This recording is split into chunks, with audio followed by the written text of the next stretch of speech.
So I've wanted to do this video for quite a while, but I've never really found an accessible online tool that I was 100% happy with until I came across Cricut. So this isn't sponsored or anything, I just really like the tool and I wanted to share it with you all.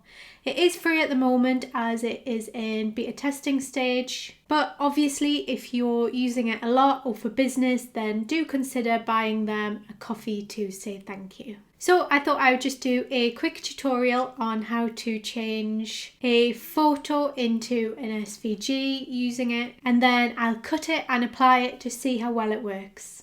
So if you just open up the site, it's cutecutter.com, click the button to get started.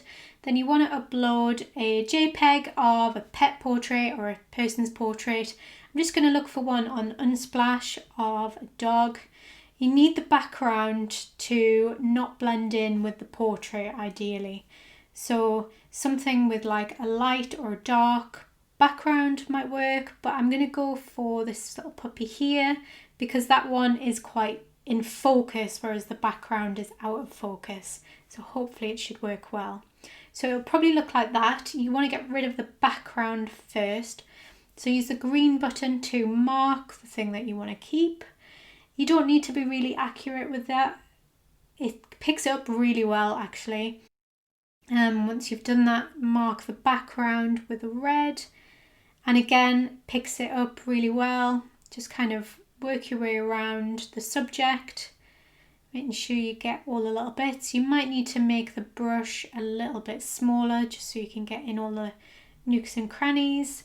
Just be careful you don't kind of go over the main photo that you want to keep. But as you can see, kind of does a lot of it for you. Then once you're done, just press done. We'll remove the background. If you want to just check what the original photo looks like, use the slider at the top there. You won't lose any of the integrity. Then you can use these buttons to get your details. So use the edge contrast to bring all of the details out. Then use the blur to make it a bit smoother. Remember when you're cutting this in vinyl, you don't want too many little bits and pieces. You can also remove those little speckly bits by that slider and then bring the threshold up and down as well. Just play with these sliders until you're happy with an image that is both easy to cut in vinyl, but you can also see the details of the original photo and it's going to look right when you apply it as well. So I'm quite happy with that there, I think. Just checking to make sure it looks like the original photo, and I think it does. So you can also use the touch-ups section if you want to kind of make bits a little bit easier to cut by kind of like rounding them out. You can do that. And then there's also the fill as well.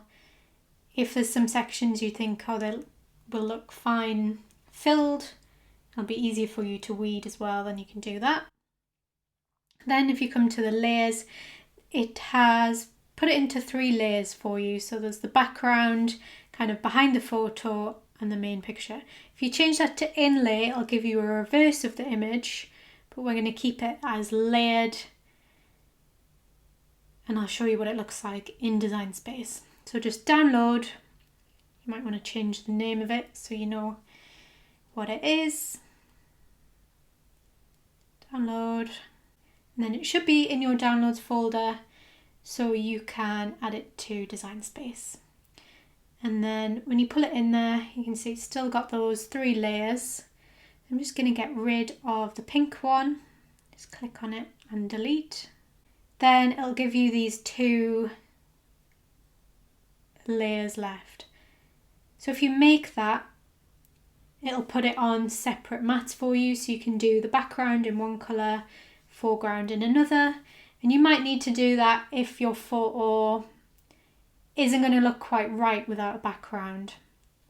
But I think mine looks really good without, so that's how I'm going to cut it. And I'm just going to stick it directly onto my Cricut machine. So obviously just figure out the size you need it to be, put it through your machine, Remember, always peel your mat away from the vinyl if it's sticky. And I'm just using Richarama permanent vinyl for this. And you could reverse weed if it has quite a lot of detail. I'm just going to normally weed it for this to see how well it does. So obviously it is lots of little bits, so be super careful. See, I accidentally took that bit off with my finger. I'm not quite sure where it's supposed to go. Just hold on to it for now. But yeah, be careful you don't pull too many of the bits out.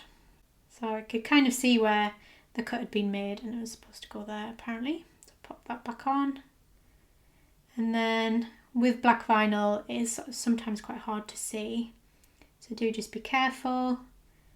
And again, when you're weeding, don't accidentally pull any of the other little bits up.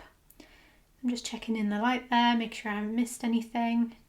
And then applying transfer tape. And again, it's a little bit fiddly, but it did come off the backing paper quite easily. And there it is, ready to be applied. So whatever surface you're putting it on, always remember to clean it, make sure it's free of dust. You might want to use rubbing alcohol. But I just decided to plonk it straight on my machine. Tried to centre it with the wording underneath. So it's just peeking out on the lid there. Sure to burnish it down. Take off the transfer tape, and that stuck remarkably well. Actually, apart from that little bit I accidentally pulled up. But I was really pleased with that. You can see the original photo in it. You can tell what it is. It's super cute. Worked really well. So really pleased with that. And it's a cute little addition to my Cricut machine. I need to think what I can add to it next. I hope you found that helpful. Do let me know in the comments what you're going to be using it for, or if you have any other similar sites that you like to use for this type of thing. And please don't forget to like, follow and subscribe for more videos like this in future.